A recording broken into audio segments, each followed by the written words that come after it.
My parents canceled my 18th birthday because my sister's vacation got ruined. And I left so quietly, they didn't notice what they'd lost until their whole perfect. Yes. And I know how that sounds until you've lived it. I'm Beckett Rowe. I'm 20 now, but this started when I turned 18. I didn't yell or threaten to leave. I didn't try to teach them a lesson. I just watched the pattern I'd survived my whole life reach a point where I couldn't pretend it was normal anymore.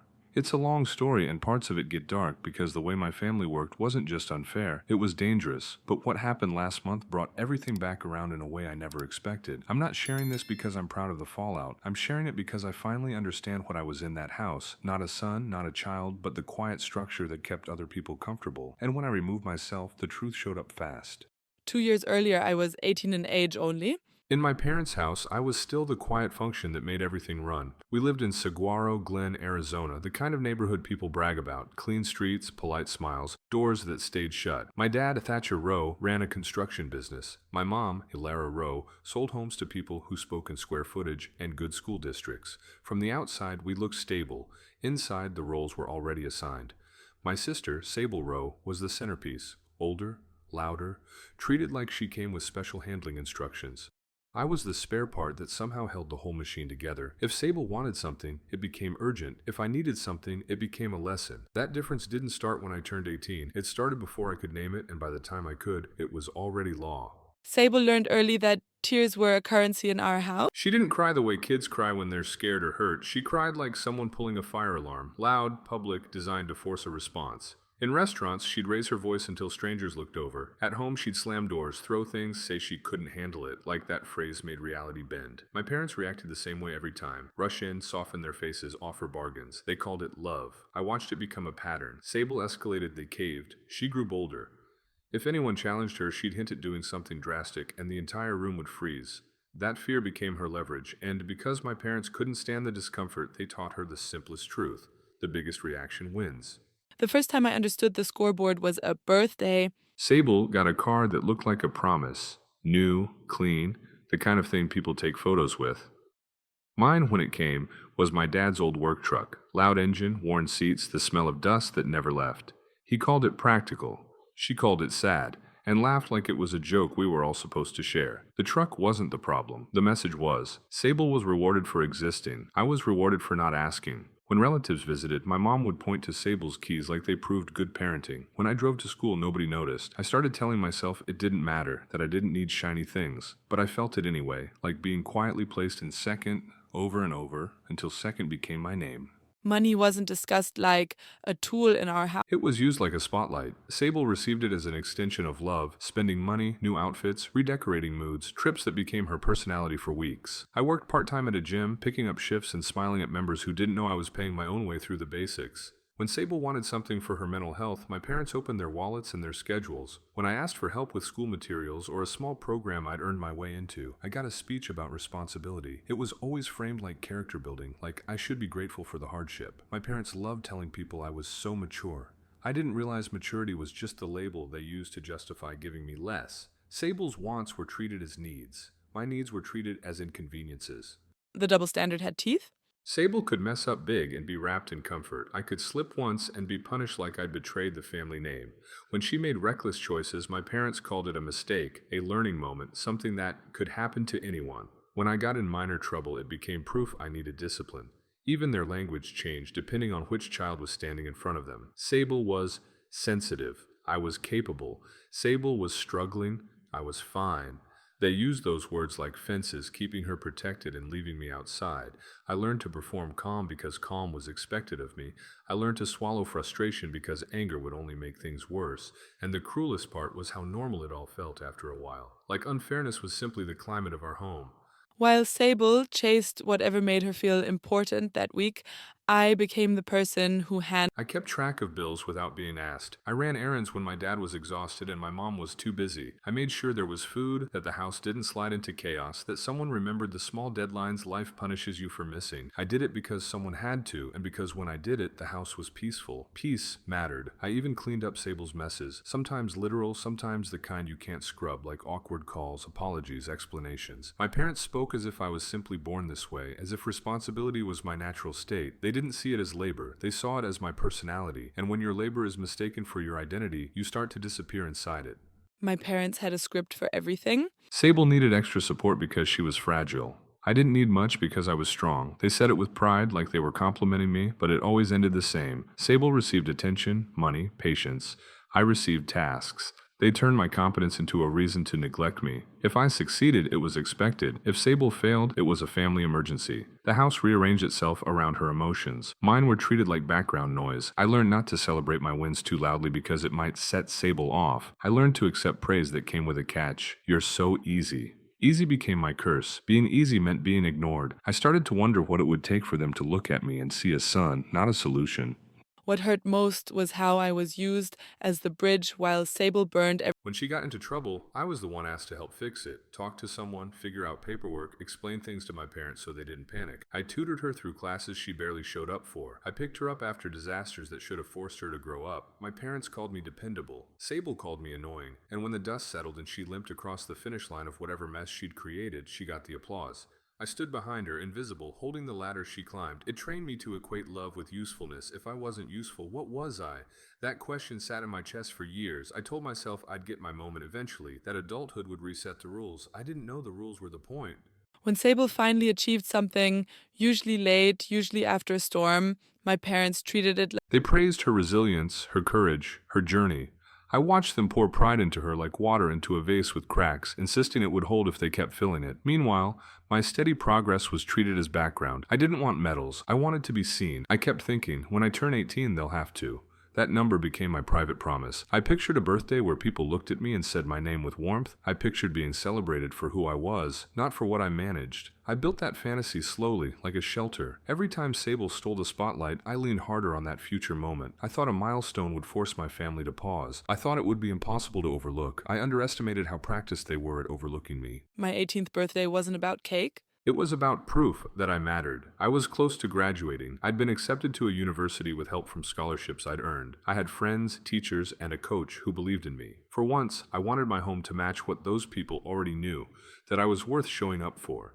I asked my parents for a small party, nothing extravagant, just family, a handful of friends, a chance to breathe as the center of something good. I even offered to pay part of it because I didn't want them to feel burdened. They seemed excited. My mom told people I was becoming a man. My dad talked about making it fun, like he was genuinely proud. I let myself believe them. I let myself feel hope, which was dangerous. Hope makes the fall sharper. I didn't see the blade waiting 3 days before the party. We planned like it was real. Invitations went out early, a cake was ordered, food was decided, music was picked. I invited the people who had carried me through the years without asking anything in return. My best friend Kieran Vale, my girlfriend Mira Halstead, teammates who knew how hard I worked, coworkers from the gym, a teacher who wrote recommendations like my future mattered, even my boss who treated me with quiet respect. I wanted them in my backyard so my parents could witness what they'd been missing. I wanted my family to see that I wasn't just the responsible kid in the corner. I was building a life. For weeks, the house hummed with preparation, and I caught glimpses of a different version of my parents. Lighter, involved, almost normal. It felt like the universe was finally giving me a turn. I didn't realize the universe wasn't the one making choices in that house. Sable was, and she was about to lose something she wanted. 3 days before my party, Sable's spring break plans. She'd been counting down to that trip like it was a coronation. When it got canceled, some friend drama, a fight that sounded petty even when she explained it, she came home furious and shattered at the same time. The mood in our house changed instantly. It wasn't just disappointment, it became an emergency, like we needed to treat her sadness before it spread. My parents dropped everything. My mom canceled work, my dad scrapped his plans. They fed her favorite meals, hovered, rearranged the day around her pain. I tried to stay focused on my own milestone, but it felt like my birthday had become a fragile object in a room full of shaking hands. Sable cried as if she'd lost a part of herself. My parents responded as if she had. I watched them, already knowing what came next. Sable would demand the house match her mood, and my celebration, sitting on the calendar like a target, was the loudest thing in her line of fire. By the next morning, Sable's disappointment had grown teeth. She stormed through the house, slamming doors, talking about betrayal, about how life was unfair to her. My parents hovered like anxious attendants, calling it a hard time, treating her like she was recovering from something grave. The attention was so intense it made my skin itch. My mom spoke softly, offered comforts, rearranged her schedule again. My dad kept checking on Sable, his face tight with worry like her emotions were a threat he could prevent if he moved fast enough. Meanwhile, I was in the kitchen early, prepping for my party, cutting, sorting, making lists, trying to keep my hands busy so my mind wouldn't spiral. Every sound Sable made felt like it pushed my birthday further away. I didn't want to fight. I didn't want to compete with my sister's sadness. I just wanted one day where my existence didn't feel like an inconvenience. But in our house, Sable's feelings were law, and law was about to be enforced.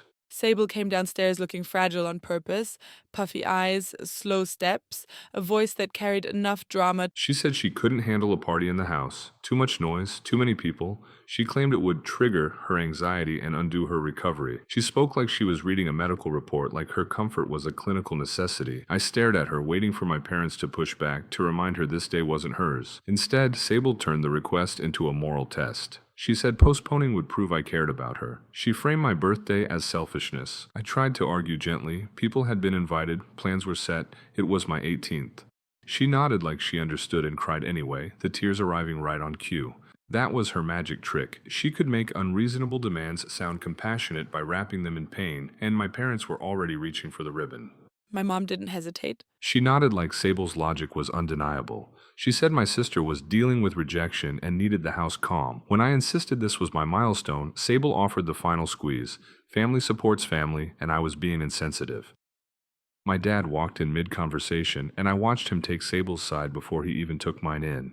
He told me I was strong enough to handle disappointment. He said we'd reschedule, like moving my birthday was as simple as moving a chair. Then he ended it with the phrase that always shut down debate: family comes first. In that moment, I understood exactly where I stood in their definition of family, not as someone to celebrate, but as someone to sacrifice. Their decision wasn't about timing, it was a declaration. They were willing to erase my biggest day because my sister was uncomfortable. I felt something sink inside me, heavy, quiet, permanent, and then I did what I always did. I cleaned up the mess they made. I spent the day canceling my own birthday. Each call felt like swallowing glass. Mira tried to hide her hurt, but I heard it anyway. Kieran asked if I was okay, and I lied. Friends who'd set aside time sounded disappointed, confused. Mr. Alaric Benton asked careful questions, the kind adults ask when they suspect something is wrong at home. Rory Wexler was kind, but I could tell he thought it was strange. I told everyone I was sick because the truth felt humiliating. How do you say out loud that your family chose your sister's ruined vacation over your 18th birthday? How do you admit you're not a priority in your own house? After the calls, I sat in my room staring at the ceiling, feeling hollow. The party wasn't just an event. It was my attempt to be seen. Canceling it felt like erasing myself in front of the people who cared, and the worst part was knowing my parents wouldn't lose sleep over it. They'd call it maturity. They'd call it handling things well. They wouldn't call it what it was, cruelty dressed as family loyalty. That night, Sable looked like she'd won. She floated around the house like a wounded celebrity, then lounged like nothing was wrong, posting soft, sad messages about disappointment and finding peace. If you didn't know her, you'd think she was brave. If you did know her, you'd see the pattern: pain as performance, attention as oxygen. I stayed quiet, partly because I had nothing left to say, partly because any emotion I showed would be used against me. I sat alone in my room on the night that should have felt like anticipation. Instead, it felt like a funeral for a version of myself that still believed my parents might choose me. I replayed the past. Every time Sable got rescued, every time I got ignored, every time I was praised for being easy. And I realized something that scared me with its simplicity. I didn't have to keep doing this. I was turning 18. I was about to become legally free. The thought didn't feel rebellious. It felt like air. For the first time, I wasn't imagining how to endure. I was imagining how to leave. The next morning was my birthday. I waited for even a small sign, a greeting, a gesture, anything that acknowledged the day. Nothing came. My mom was busy making Sable something special, speaking to her like she was the child who needed soothing. My dad treated the day like any other, already focused on work. The house moved around me without touching me. It felt like I was watching my life through glass. I didn't need a party at that point. I needed recognition. I needed my parents to look at me and say, "You matter." Instead, the silence said the opposite. The cancellation had been a blow, but this was something else, a confirmation that I could vanish and they'd keep living without noticing the absence. Sable wandered through the kitchen and complained that my mood was ruining the vibe. She said it wasn't her fault my party got canceled. She said some people had real problems. I felt something in me snap, not loudly, but cleanly, like a rope finally giving way. I understood then that my birthday wasn't being ignored by accident. It was being ignored because that's how our family worked, and I was done being the part that made it work. When Sable accused me of being dramatic, I didn't defend myself. I just went back to my room and sat on the edge of the bed, suddenly aware of the options I'd never allowed myself to consider. I had savings from my job. I had people outside this house who treated me like a person, not a tool. I had my grades, my acceptance, my future. The realization wasn't just empowering, it was clarifying. I didn't need permission to be valued. I could choose a place where I didn't have to earn basic respect. My hands shook as I reached for my phone, but my mind was steady. I made calls the way you make moves on a chessboard, deliberately, quietly, with the end already in sight. First, I called Coach Brenner Sykes, then I called Rory Wexler, then I called Ms. Delaney Price. Each call was a door opening. With every yes, the walls of my parents' house felt less solid, like they were made of paper and expectation. By evening, I wasn't imagining escape anymore. I was planning it. My coach answered like he always did. Direct, calm, the kind of voice that makes you stand straighter. I didn't spill every detail. I didn't need to. I told him I needed a place to stay for my senior year, that things at home had become impossible. There was a pause, the kind where you expect questions. Instead, he said he'd talk to his wife. A few minutes later, Cassia Sykes was on the line, and her kindness hit me harder than anger ever had. She said I could stay with them as long as I needed. She told me I was already like family. I stared at the wall while she spoke, trying not to let my throat close. I'd been living in a house full of people and still felt alone. Here was someone offering shelter without making me beg. We talked logistics, rules, space, what I'd need to bring. When I hung up, I realized something. I'd just secured safety with one phone call. Not because I was useful, not because I fixed anything, just because someone thought I deserved it. That was new, and it made the next step easier. My boss at the gym didn't sound surprised when I asked for more hours. Rory had watched me show up early, cover shifts, do the work without drama. He said he could give me consistent time immediately, and if I wanted more, he'd find a way. He didn't pry, but he didn't dismiss it either. He spoke to me like I was capable of building my own life, and that respect felt like a hand on my shoulder. When you grow up being told you're strong, you start believing you're supposed to survive without support. Rory offered support in the simplest form. Stability. More hours meant more money meant fewer strings tied to my parents. After we hung up, I did the math in my head the way I always did, quietly, practically. Rent wasn't the issue because I had a place to stay. Food and gas became solvable problems. Independence stopped being a fantasy and became a schedule. I realized I'd been trained to think leaving was reckless, but the truth was the opposite. Staying was what was slowly killing me. With Coach Sykes and Rory on my side, leaving started to feel like the responsible choice. My school counselor answered at home with a voice that sounded tired, but When I told Ms. Delaney Price what had happened, I expected caution, maybe a generic line about family conflict. Instead, she went quiet for a moment, then said what I'd needed to hear for years. This wasn't normal. She didn't romanticize my endurance. She didn't tell me to be grateful for hardship. She said an 18th birthday matters, and canceling it for my sister's drama was a sign of deeper dysfunction. Her words landed like a stamp on reality. It wasn't just that my feelings were hurt, it was that I'd been treated unfairly in a way that could shape my future if I kept accepting it. She offered help, making sure I could finish school smoothly, adjusting paperwork, connecting me with resources if needed. I felt something loosen in my chest. When your family tells you your suffering is reasonable, you start doubting your own reactions. Hearing an adult confirm that I wasn't overreacting gave me clean ground to stand on. By the end of the call, I had a plan. Housing, income, school support. I wasn't running, I was relocating my life to a place where it had a chance to grow. I didn't leave in a blaze. I stayed quiet and acted normal. I went to school, worked my shifts, even did my usual chores. My parents thought my mood had improved. They told each other I was handling things maturely. I let them believe it because their comfort was the cover I needed. Each day, I moved a few important things out. Documents, electronics, clothes I cared about, trophies, books, pieces of me I didn't want held hostage. I took them to the Sykes place in small trips so nothing looked suspicious. The whole time my stomach stayed tight, not from guilt but from the fear of being stopped. Sable barely noticed, my mom was still orbiting her, my dad stayed busy. The house ran on the assumption that I would keep showing up, keep absorbing, keep fixing. That assumption made them careless, and carelessness gave me space. By the end of the week, most of what mattered was already gone. What remained was furniture and memories, and I was no longer willing to pay for those memories with my peace. I wasn't waiting for a conversation anymore. I was preparing for a clean exit.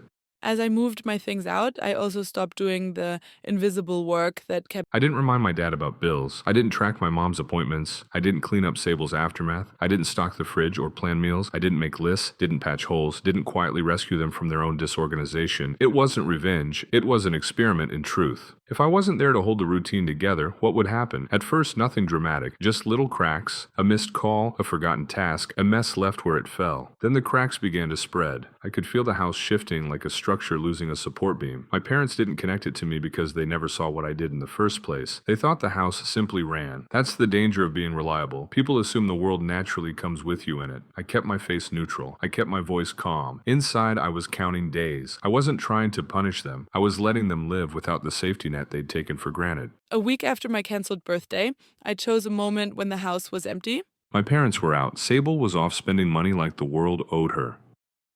I walked into my room and packed the rest in the silence. Clothes, small keepsakes, the last pieces of a childhood that didn't feel like mine. I used boxes and bags, moving quickly but carefully, like any noise could summon someone back early. When the room was bare, it looked unfamiliar, like it belonged to a stranger. I left my key on the bed with a note. I didn't write a speech. I wrote a boundary. I said I was going somewhere my milestones mattered. I said not to contact me unless they were ready to apologize and change. I said this wasn't a tantrum, it was a decision. Then I loaded my truck and drove away. I expected grief to hit immediately. Instead, I felt a wave of relief so strong it scared me. The house shrank in the rearview mirror, and with every mile I realized I'd been carrying their dysfunction like a backpack filled with stones. Putting it down didn't make me selfish, it made me free. I didn't know what would happen next, I just knew I wasn't going back. Living with my coach's family felt like stepping into a home where love wasn't. They didn't tiptoe around one person's moods. They didn't treat kindness like a reward you had to earn. They asked about my day and actually listened. They included me at the table without making me feel like a guest. Simple things, someone saving me a seat, someone noticing when I was quiet, hit me harder than any big gesture. I realized I'd gotten used to being ignored. In their house, I didn't have to prove I deserved space. I just had it. My grades stayed strong, partly because I was already disciplined, partly because my mind wasn't constantly bracing for the next family crisis. I worked more hours and felt proud of it instead of resentful. I kept training, kept showing up. For the first time, I wasn't surviving a house. I was living in one. Meanwhile, the distance gave me clarity about my old life. My parents had called me mature when what they meant was manageable. The Sykes family treated me like I mattered, and that made the old treatment look even uglier. I wasn't angry every day, I was simply done. And that calm made my silence toward my parents feel steady, not cruel. Without me there, the old house started to stumble almost immediately. At first, I heard about it indirectly. Mutual friends, small pieces of neighborhood talk, a comment online that didn't match the perfect family image. Then the details became harder to ignore. Bills were missed, deadlines slipped.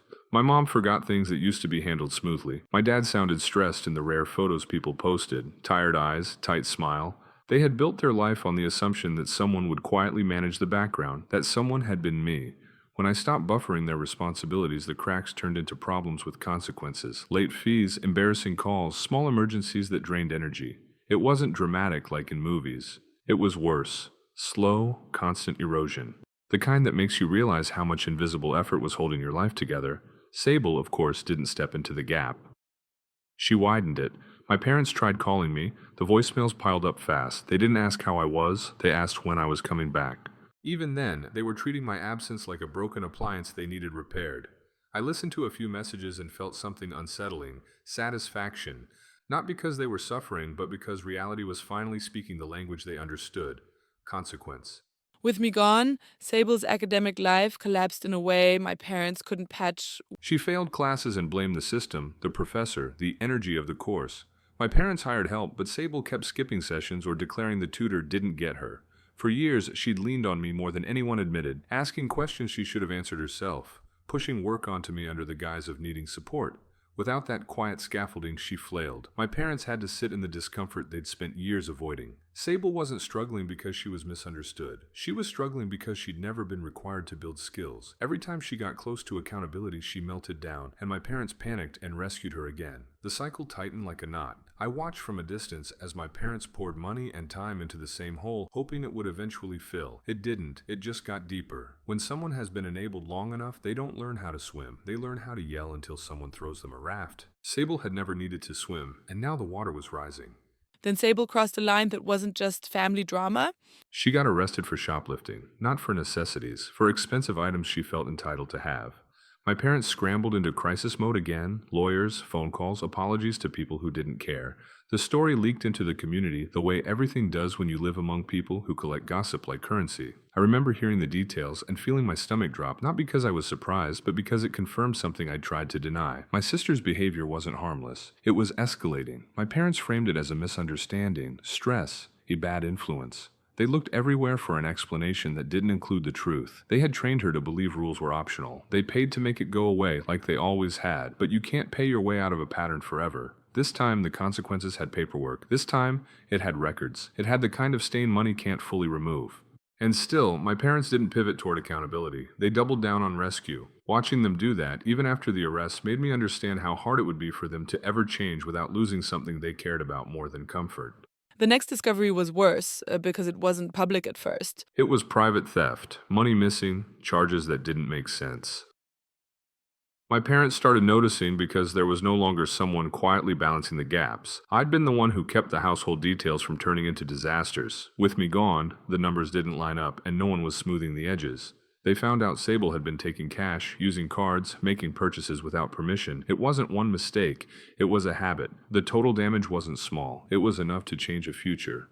My parents were horrified, briefly. Then the familiar instinct returned. Protect Sable even if it meant lying to themselves. They called it a cry for help. They talked about stress, insecurity, trauma. They avoided the word stealing as if naming it would make it real. Instead of drawing a hard line, they absorbed the loss and kept paying. In that moment, I realized something with brutal clarity. If I had stayed, I would have been asked to fix this too. I would have been the one smoothing over the fraud, explaining it away, helping them pretend. Leaving had saved me from becoming complicit in a crime disguised as family loyalty. My parents' calls turned into a daily ritual. The messages got longer, more desperate, but the theme never changed. They wanted me back to restore order. They talked about how hard things were without me. They talked about Sable needing me. They talked about being a family again. What they didn't talk about was my birthday, not the cancellation, not the silence, not the years of treating me like unpaid support. Their need was loud, their accountability was absent. I didn't answer. In my new life, I was thriving in ways that felt almost unreal. I kept my grades high, I worked steady hours, I trained, competed, and felt my body belonged to me again. Mira stayed close. Friends checked in because they wanted to, not because they needed something. I started to recognize what respect feels like when it isn't tied to performance. The contrast made my parents' voicemails sound even stranger, like a company calling an employee who quit, shocked that the work isn't getting done. The more they begged, the more I understood. They didn't miss me as a son. They missed me as a system, and I refused to be installed again.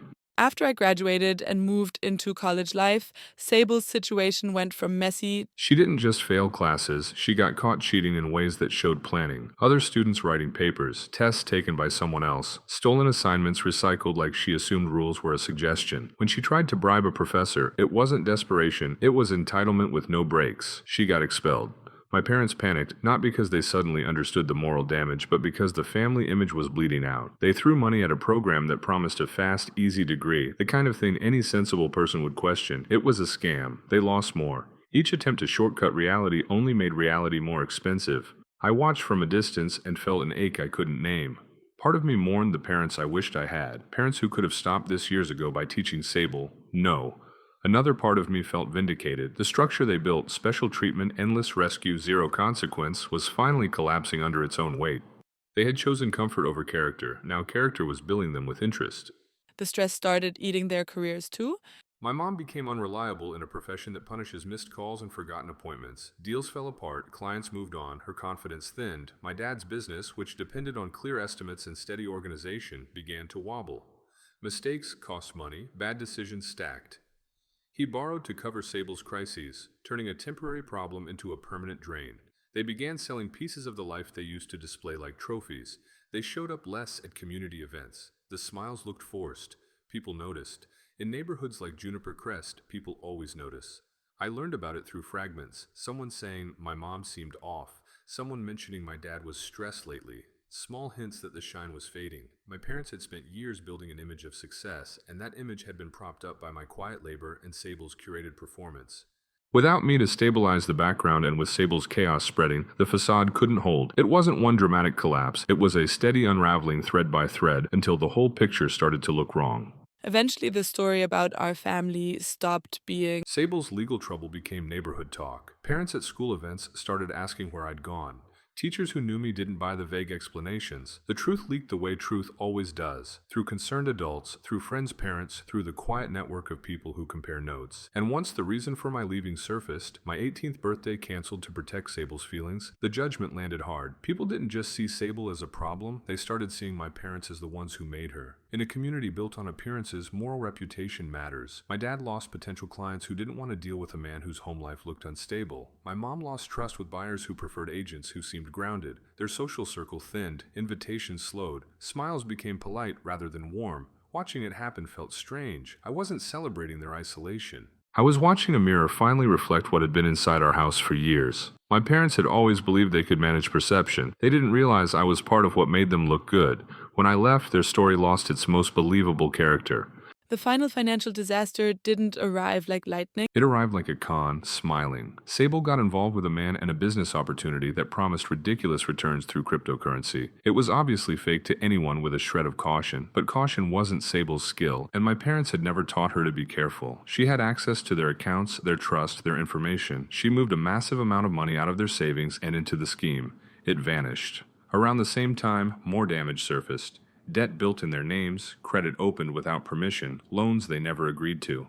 Sable had become skilled at manipulation, using family data like a key. When my parents finally grasped the full extent, there was no quick fix. The hole was too deep. The losses weren't just numbers, they were the emergency cushion, the retirement plan, the thin safety that makes adults feel secure. I remember hearing it and feeling a cold stillness. This wasn't a messy phase anymore. This was theft with consequences that would follow them for years, and I knew with painful certainty that if I had stayed, they would have asked me to solve this too. Bankruptcy changed everything.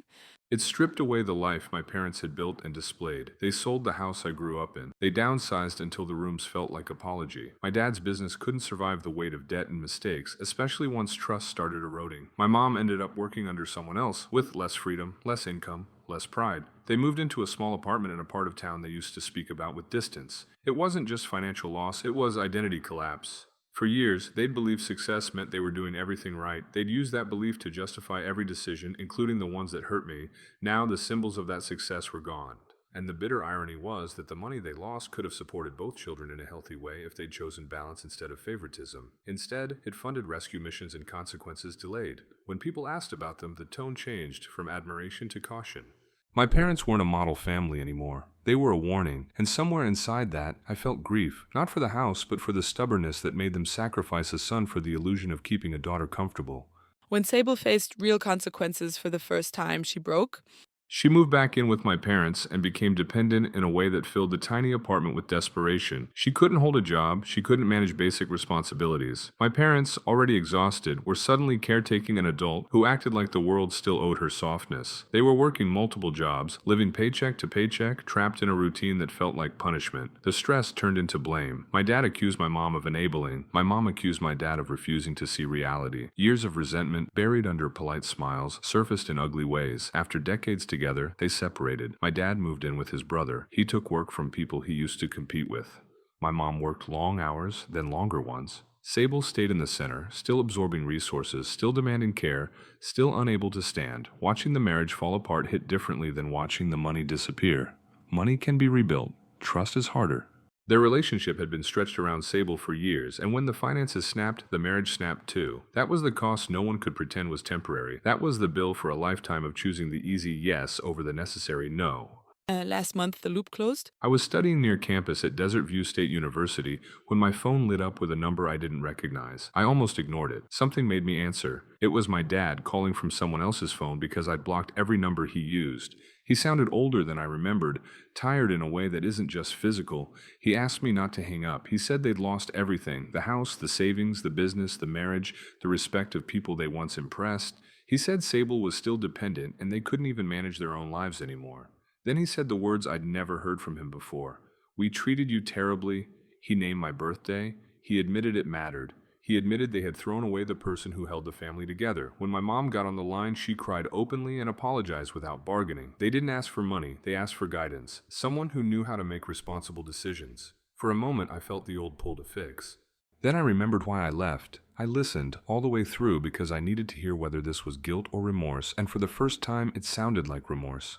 When they finished, I spoke with a calm I didn't have at 18. I told them the truth. They weren't owed forgiveness. They'd canceled my milestone because my sister was disappointed. They'd built a household where I functioned as labor and Sable functioned as priority. They'd enabled her into becoming someone who could destroy lives, including theirs. I said I didn't need my old family to survive. I'd built something better without them. Then I surprised myself by offering a door, not a rescue. I set conditions. Sable had to commit to real professional help, get a job, and begin repairing harm instead of collecting sympathy. My parents had to acknowledge, clearly and publicly, that they treated me unfairly and that my leaving was justified. Any relationship going forward would be based on respect, not their need for me to clean up what they refused to confront. My dad agreed immediately. My mom agreed through tears. Over the past month, they've started following through. Therapy, counseling, work, accountability. I don't know if I'll ever fully forgive, but I know the old role is dead, and I'm not bringing it back. If you want more real-life stories like this, watch the next video and support Broken Relationship Tales.